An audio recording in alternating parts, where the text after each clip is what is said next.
commodities has been 50% to 100% higher in Bengal than in West Pakistan.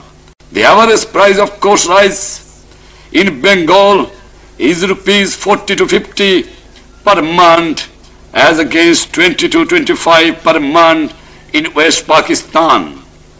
And of wheat is rupees 30 to 35 per month in Bengal as against rupees 15 to 20 per month in West Pakistan.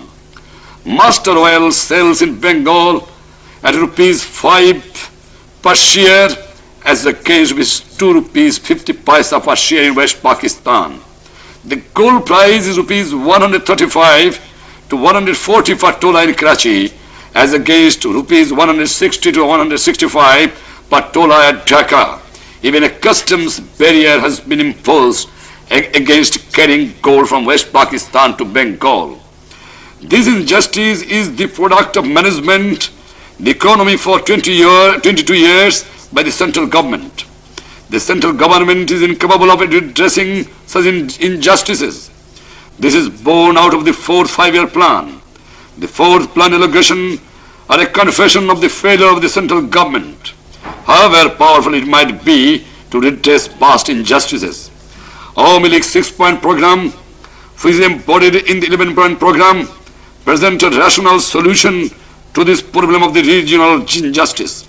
With a central bureaucracy in which Bengalis account for barely 15%, and with the nature of our power structure being what it is, to expect justice from the centralized system of economic management would be to expect the impossible.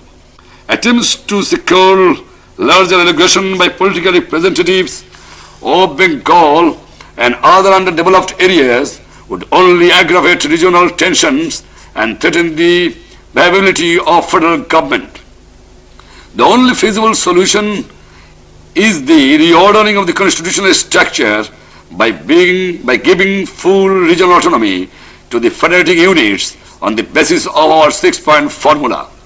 Such autonomy, in order to be effective, must include the power of managing the economy. This is why we insist upon federating units having control over monetary and fiscal policy and foreign exchange earnings and other powers to negotiate foreign aid and foreign trade and foreign aid. By giving to the federating units full control over its economic destiny, while entrusting the federal government responsibility over foreign affairs and defense, and subject to certain safeguards, currency, we believe a just federal balance will be attained. Our federal scheme envisages the abolition of all Pakistan services and its replacement by federating services in which persons shall be recruited on the basis of population for all parts of Pakistan. We also believe that maintenance of militia or paramilitary forces by federating units will effectively contribute towards national security. This federal scheme, by removing the source of doubts, distrust, and discrimination, will ensure a strong Pakistan. This scheme will understandably be opposed by those in our region who would like to treat another region as a colony or a market.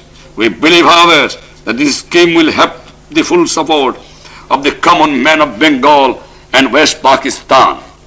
Within this constitutional framework, we believe it will be possible to bring about a social revolution through the democratic process and to create a socialistic economic order free from exploitation.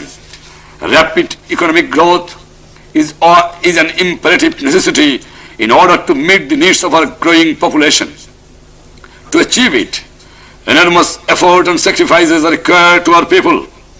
Our people can be expected to respond to our call for making a brave collective effort only if we can assure them that the burden of sacrifices as well as the fruits of economic prosperity shall be equitably shared among all sections of the people and all regions of the country. To ensure these certain radical changes must be made in the structure of our economy.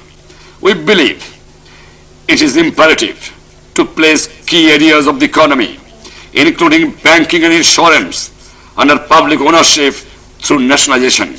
Future development in these areas should take place in the in the public sector. In the new order, workers should share in the equity capital and management of the industrial enterprises. The private sector also, in its own sphere, must make their full contribution to the economy. Monopolies and cartel must be totally eliminated. The tax structure must be made truly progressive on the consumption of luxuries. Extensive support and encouragement must be extended to a small scale and cotton industries. Such support should include ensuring regular supply of raw materials, such as yarn, dye stuffs, to handloom weavers at reasonable prices. Marketing and credit facilities must also be made available to them. A small scale industries must be developed through cooperatives and dispersed through the countryside, reaching into the depths of rural areas, so that desperately needed employment opportunities are extended to our rural masses. Jute has suffered from criminal neglect, a discriminatory exchange rate, a parasitic middleman have denied to the jute growers a fair price. Nationalization of the jute trade and muscular emphasis on jute research aimed at improving quantity and yield per acre will enable jute to make its rightful contribution to our economy. Cotton needs similar attention, and therefore we believe that cotton trade should also be nationalized and measures adopted to improve quality and yield. Our major cash crops, tea, sugarcane, tobacco still suffer from appallingly low yields due to neglect of previous governments. In a resource-poor country, every effort must be made to ensure rapid increase in productivity. A fair and stable price to the growers should also be ensured. Indeed, our entire agricultural sector needs to be revolutionized. Jagirdari, Jamindari, Sardari systems in West Pakistan must be abolished. The entire land system has to undergo a radical reorientation in the interest of actual tillers of the land. Ceiling must be imposed on land holdings. Land above such ceilings and the government cost land must be redistributed to landless cultivators. Agriculture must be modernized. The obstacle presented by the fragmentation and subdivision of land holdings must be overcome. And immediate steps in the right direction would be to induce the tillers to group their holdings under multi-purpose cooperatives.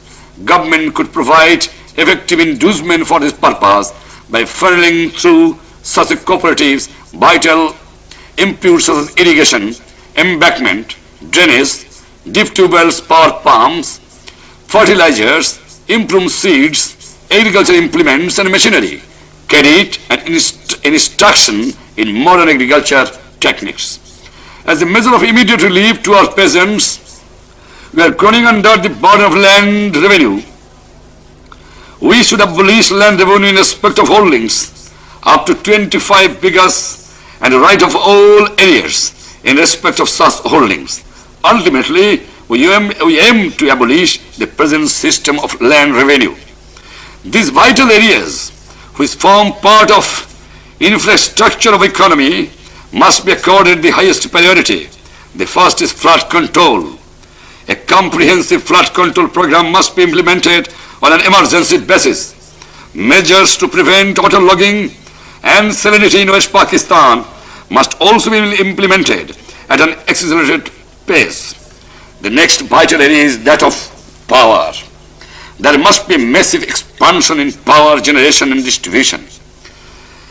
An extensive rural electrification must be launched to take electricity to the villages so as to make it possible for a small-scale industry to be established. We aim to attain our power generation capacity. We have 2,500 megawatts in Bengal within 5 years. Every source of power must be harnessed to maximize power generation capacity. The Nupur nuclear power project and Jamal coal project must be immediately implemented. Natural gas must also be fully utilized.